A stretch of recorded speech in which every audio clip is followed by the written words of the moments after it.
Welcome to our channel. Today we how to activate fractional shares with Cash App investing step by step clearly. To activate fractional shares with Cash App investing, first, open the Cash App on your mobile device. Log into your account using your credentials.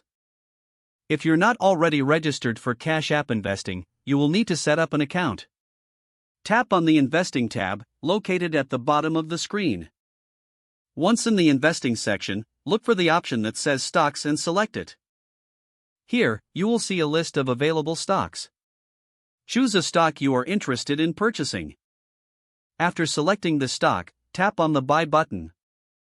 You will now see the option to enter an amount you wish to invest. To activate fractional shares, enter an amount that is less than the full price of one share. For example, you could enter $10 instead of the full share price. Make sure the buy amount reflects your desired investment. Then, review the details of your purchase for accuracy. Confirm your transaction by tapping the Confirm button. You may be prompted to enter your PIN or use biometric authentication. Once confirmed, your fractional shares will be successfully activated. To view your new investment, go back to the Investing tab. You can monitor your fractional shares and their performance from this section.